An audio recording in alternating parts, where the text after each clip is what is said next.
Hello everybody and welcome to Sin City Living. My name is Jason. I'll be bringing you today's episode. As always, please hit the like and subscribe buttons and our usual shout out to our patrons. We appreciate all the tips and support. It's just going to go towards making the channel better, adding more games in the future. And as a show of appreciation to those patrons, we will be adding exclusive videos just for them every week moving forward. If you're curious about it, go ahead and check the description below. And if not, I'm going to go ahead and jump right into today's video. And what are we going to go over today? Well, today is basically for people that are dealers out there. It's for the dice dealers, especially for the newer dice dealers, the ones that haven't been dealing for very long, a couple years or less. And basically, I would entitle this one basically, so you want to be a box. So you want to become a dual raid. You know, you want to be a box. You don't want to be the one dealing it. You want to start sitting and supervising, being over there, watching what's going on. How do I get there is your question. Well, if you've watched some of our other videos, you've definitely seen our videos on what not to do as a dealer. Now, most of those things are, of course, stuff that you do not want to do. Absolutely. Things such as going hand to hand with the chips. You don't want to be doing that. Things such as paying people from your stacks to your hand out to the player. You definitely don't want to be doing that. Throwing the chips at the players. You don't want to be doing that. Getting lazy, so, you know, paying out your $14 on this $12 bet. You could go hand to hand, all that. That's bad enough. And then drop it right there. Where do we place bets? We pay them out beyond the pass line, heeled off properly. If you can't do the most basic proper things, you're not somebody that the casino is going to look at to be a box. They can't expect you to supervise and correct people if you're doing things wrong. You know, are you using the correct hands? Are you going inside out when it comes to change and payoffs? When people ask for change, are you bringing it into the box first before you are setting it up? Are you cutting out your payouts into the cum properly before handing them off with the proper hand? Or are you such a way that the box has no idea what the heck you just paid? If you are doing those, then yes, you are not ready to be a box. Because in order to be a box, you have to be able to correct people. You have to be able to see the procedure, know the procedure, and be able to identify when the procedure is being broken and be able to correct the dealer on the procedure. Now, a good box does not correct every single procedural violation. You're not going to sit there and harp on people over and over and over and over again. But a good box is able to look and see the payouts, make sure the payouts are correct, make sure the payouts are going to the proper person, and correct any necessary procedural deficiencies. I usually do it after everything has been completed. So if I throw in a correction, if the dealer goes outside the procedure and I throw in a correction right there on the spot, it usually breaks their concentration and completely just destroys everything that they were trying to do. I usually let them finish. In my head, I've made a note of, if they're going outside a procedure, made a note of where they need to go back to make sure nobody gets forgotten, or make a note in my head of what payouts have been skipped, and hopefully the dealer, as they keep going, eventually gets to that and pays it out. If not, then I will correct them, of course, and let them know, hey, you got to pay that person, hey, you got to pay that person.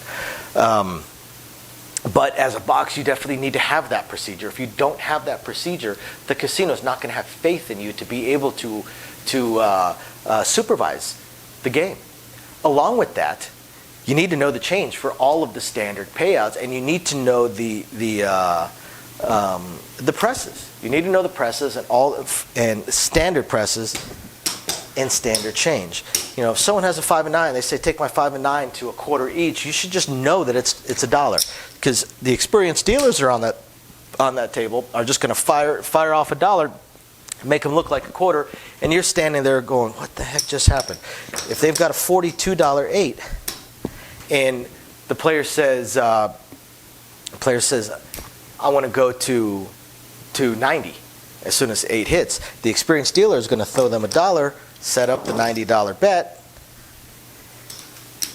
and that's it. Now, if you're sitting box, you better know for a fact that that was handled correctly. You better know for a fact that one is the change. And you need to be able to do it quickly because you don't have time to sit there and just stare at it, because this dealer is paying other bets that you also need to keep an eye on. So, I've definitely seen that where boxes, after everything is said and done, will look at the dealer and go, what did you give them for change? Because they're just now having time to sit there and think about what was happening. If you're not able to read 5 or less checks, practice that. Take my word for it. You're not ready to be a box, because you need to be able to read the standard cutouts on checks very, very, very fast. The experienced dealers, even if they do it properly and they cut everything out and they do it quickly. They give enough time for us to see it and then hand it off. I do it relatively quickly. I drop it out there, then I make sure my hands are out of the way for a second, I stack it up and I send it out. But there's 2 reasons why that works. One is because I cut it out properly. There's specific ways that we cut out checks and dice that you were taught in your school. 3-3-1, 4-4-1, 3-3, so on and so forth. If the stacks are the same height, they're touching each other, right? And all of those things are there for a consistency, and because it is the procedure, it is proper, and it's what we do the most, that it's what we're used to seeing. If it's cut out properly, I can glance at it and not really think about it, and my eyes just move on to the next bet. Because I glanced at it, I've seen it a billion times, my mind just takes a snapshot, compares it to the snapshot I've seen 100 times, and just knows it's correct and keeps moving on. Oftentimes when I'm sitting box, my eyes are scanning, but I'm not actively thinking on each individual. I'm not looking at their bets and going, that's going to pay 42, that's going to pay 67, that's going to pay. In my head, I'm just sitting there watching. And as they're cutting the money out, as long as they do it properly, my eyes see it, my brain processes it in the back, and every so often a red flag goes up. Then I'll stop and I'll look a little bit closer and actually do that calculation in my head. But as long as it's cut out the proper way, we see it so many times that we don't really have to think about it. We just know. It's when we break the procedure that makes us stop and think. I know a dealer that would cut out, if someone wanted, if someone had a $35 payout, I actually know a dealer that would do this, which is going to make the box have to stop and look at it like, what in the heck are you doing? And actually have to stop and read that to make sure it's correct. Whereas if they did that, just glance at it and move on, because we know, we've seen it so many times. That's the proper procedure. It's what we have seen. In addition to this, being able to communicate with the customers, with the players, is what's going to help you become a box as well. Being able to communicate in a friendly manner.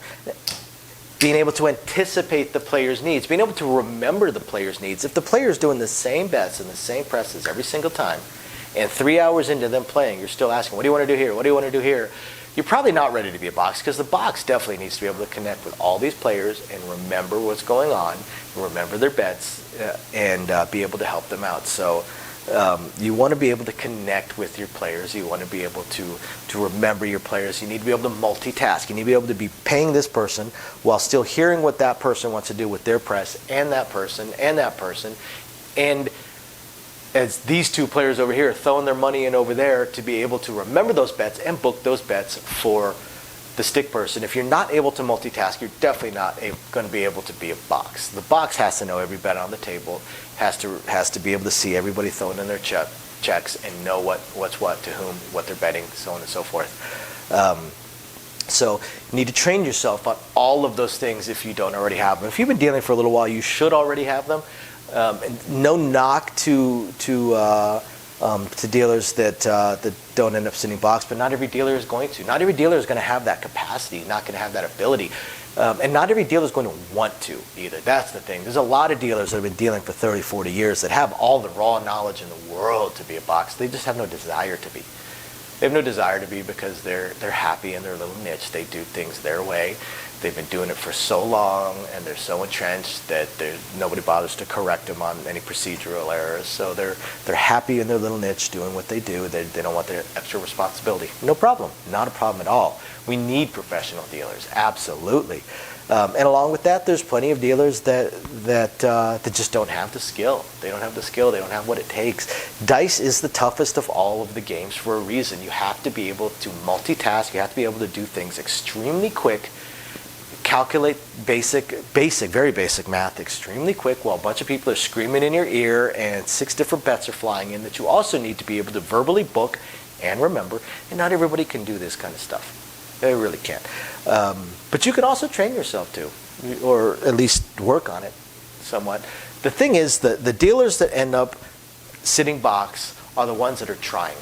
That's the thing, the ones that are trying. I know dealers that are exactly the same skill level that they are right now that they were a year ago when they started, 6 months ago when they started with us, a year and a half ago when they started with us. Those dealers are ones that are known as the boxes have basically given up on them because they're not trying to get better. They're not trying to get better. They don't care about getting better. They don't care about being good at their job. Therefore, they stand zero shot of ever becoming a box. Another thing that I would recommend as a dealer, if you want to become a box, get rid of all your flashy BS. If you've got all these tricks when it comes to paying your bets, of course, a lot of us like to do the little flip of the chips. If you like to do this big arm swing to get your hands under there, don't do that. If you got these flashy moves that look cool to pick up chips, get rid of it. If you've got the whole, slam the chip down so it spins. I'm not going to do it on this table because I might break it. It's plastic underneath. Champ, slam the chip down on the table so it spins back to you. Get rid of all that stuff. Get rid of all that stuff. You only look cool to a couple of the players. Most of the players, they just eyes skim right over it. And most of the dealers that have been dealing more than 2 months are going to look at you like you're a fool. Just get rid of that stuff, that flashy stuff. What is it that most impresses the supervisors, the suits, the boxes?